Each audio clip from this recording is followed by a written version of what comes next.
Welcome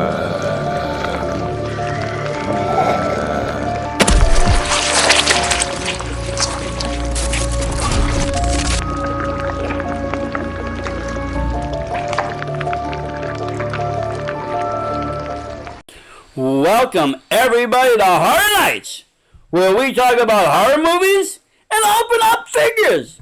Today we're opening up Pumpkinhead by Syndicate. Now normally we do the NECA figures, but today we decided to try something new. Now honestly, I wouldn't even recommend opening this figure up, but as you can see, it came with a lot of damage. Basically already opened on the top. So we will be opening it up. It's a little bit of a pain to open, though I will say, as the twist ties on this are much thicker than the NECA figures. But we do get it open. I do apologize that the audio on this video had to be done post-production, as the original audio didn't record. Technical issues all the time. But we've got it figured out. Again, thank you for watching. Thank you for checking us out. You know, Pumpkinhead, one of my favorite movies. We did an episode on it earlier in the season, talking about some fun and weird facts. You know, I think I'm going to add that episode to the end of this, in case you guys all missed it. So you can learn a little bit about Pumpkinhead if you don't know. But it is a great film. Dives into a lot of different topics. You know, you got the revenge topic and what that entails, karma. Be careful what you wish for, you know, and so much more. A lot of good effects. The effects for the creature itself, amazing. And just an overall good film for its time. And it still holds up today as a classic horror film. Now, we just about got the figure out of the box. Few more little twists on the bottom knees that keep it in. Very secure. Really is. Very secure. You know. But yeah, I mean, that protects it from moving around and such. I wish the box, again, wasn't damaged, because I probably wouldn't have opened it. It had a nice window view display, you know, that just show it off, just like the NECA figures. Even though I do open some of those as well. It all depends on the box condition. If I get the boxes and they're crispy, I'm not gonna open them. When they start to have wear and tear damage or hard damage like that, rips and tears, open it up. Here we go, out of the box. You know, massive figure, great detail, great paint. You know, fully extending arms, joints, everything moves. Comes with alternate heads. We'll pop those out right now. An alternate hand and the iconic cross from the movie. I will have to say that the hands are a little bit hard to take out. But we'll talk about that after. Here's the heads. The two heads that it came with. And then plus the one that's on top, making 3. You know, like I said, great detail on these. This is a really cool figure. NECA did not make a Pumpkinhead line, but like I said, Syndicate did, and it honestly, it delivers. It hits. Being, you know, a horror fan and being a figure collector, I like it. It was a little bit pricey. I had to pay for it aftermarket. I don't know what it went for originally, but you know, that's the kind of key to it. Trying to get these things when they first drop. Taking the rest of the little stuff out, like I said, is some hands. And we try to, this is what I was talking about, the hand, you know, you have to really finagle it. I do recommend putting it under some warm water, loosening up the joints, just don't go pull it. It is very tight in there to move the hand out. You don't want to snap any of the pieces. We weren't able to do it here on the film, but we did it after with the water and such. So I do recommend that if you want to, you know, have it hold the cross. Otherwise, it's just going to kind of fall and hang like that. But with the right hand, it will hold up. And, you know, it's cool for the pose if you're going to pose it or whatever with it. Again, though, you know, wonderful figure. And I'm really apt to say impressed. If I had to rate this figure, I'd have to rate it like, you know, probably 8 out of 10. 8 out of 10 or 4 out of 5. And, and that's just, it's not a perfect 10 just because, like I said, it was a little bit tricky with the joints. But overall, super happy with this figure. And like I said, great movie. If you haven't listened to that episode that we did, check it out right now because I'm going to play it right now. And if you have, well, you can either listen to it again or thanks for watching. Hey, horror freaks, welcome back to Horror Nights, where we unearth the creepy, the bizarre, and the monstrously cool.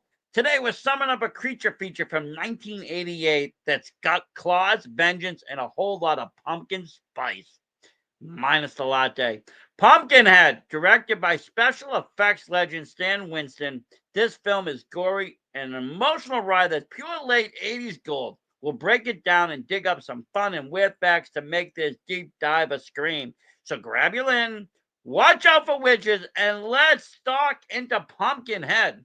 The story, a dark Southern Gothic vibe. Ed Harley, played by Lance Henriksen, is a grieving dad running a rural store with his son, Billy. Tragedy strikes when a gang of city slickers, dirt bikers, led by a reckless Joel, accidentally kills Billy with a motorcycle. Devastated, Ed turns to a backwoods witch, Haggis, to unleash Pumpkinhead, a towering demon of revenge. The catch?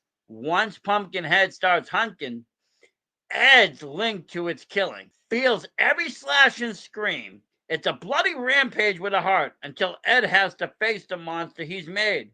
Cued to the fog and growls. Let's kick off with a fun fact, shall we? Stan Winston's made this his directing debut, and it's all about the monster. Winston was a makeup and effects genius. Think Aliens, Terminator, and Pumpkinhead was his chance to step behind the camera. He co-wrote the story, inspired by a poem his buddy found.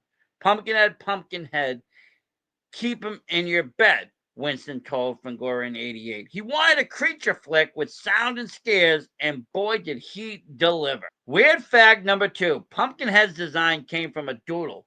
Winston sketched the beast on a napkin during a meeting. Long neck, gnarly claws, and a freaky head. His effects team at Stan Winston's studio built it from there using a 10-foot suit with stilts and animatronics. Actor Tom Woodruff Jr. wore it, stumbling through swamps for hours. Winston said it behind the scenes stock. We wanted him primal, like a nightmare you can't unsee. Mission accomplished. It's a practical effects icon. Fact number 3. Lance Henriksen brought real tales to the table. Henriksen, known for Aliens Bishop, plays Ed with gut-wrenching depth. The scene where he cradles his dead son, he tapped into losing his own dog years earlier, crying for real. In a 2018 interview, he said, he didn't act that. I felt it. It's so raw, it elevates the whole film from B-movie to something hauntingly human. Weird fact number 4. The witch scared the crew silly. Florence Sharper plays Haggis, the creepy conjure woman with wild hair and a gravelly voice. She wasn't a big actress, just a local hire. But her scenes were so intense, crew members avoided her on set. Winston later laughed in a DVD commentary that Florence didn't break character. She was Haggis, as some fake bugs in a smoky shack, and you've got backwood chills. Here's fun fact number 5. The kid's death was inspired by real stunts. The bikers like Joel by John D'Aquino and his crew get picked off in brutal ways. Impaled, tossed, slashed. Winston drew from motocross accidents he's seen, wanting realistic chaos. The stunt team rigged crazy falls and flips, and one guy nearly broke his arm for real. It's so visceral, you feel every crunch. 80s gore at its best. Weird fact number 6. Pumpkinhead's a family affair. Sort of. The creature's birth scene where it rises from a pumpkin patch grave was a nod to Winston's kids. He'd tell them bedtime stories about monsters in the garden, and this was his twisted take. The patch was a set built in LA with pumpkins trucked in. Some rotted mid-shoot, stinking up the place. Effects guy Alec Gillis said it smelled like revenge and bad soup.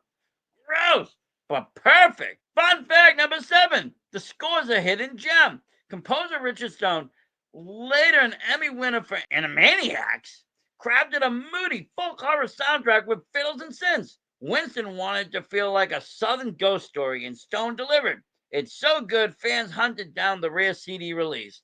Paired with fog-drenched woods, you've got atmosphere for days. Weird fact number 8, it flopped at first, but grew a monster fan base. Pumpkinhead made just $4.4 million on a $3.5 million budget. Ouch! Critics were meh. The New York Times called this standard slash fare, but VHS rentals and cable TV turned it into a cult hit, spawning 3 sequels, none which Winston directed, sadly. Fans love its creature, Lance, pathos, and that 80s vibe is proof that some monsters take time to rise. So what's Pumpkinhead all about? It's a revenge tale with teeth. Gory, heartfelt, and dripping with practical effect magic, Land's arrogance breaks your heart. Pumpkinhead breaks everything else. And Stan Winston proves he's a triple threat. It's not perfect, pacing lags a bit, but it's a creature classic that sticks with you. What's your favorite killer creepy moment? Drop it in the comments, and until next time, keep your pumpkins buried. Unless you're ready to pay the price.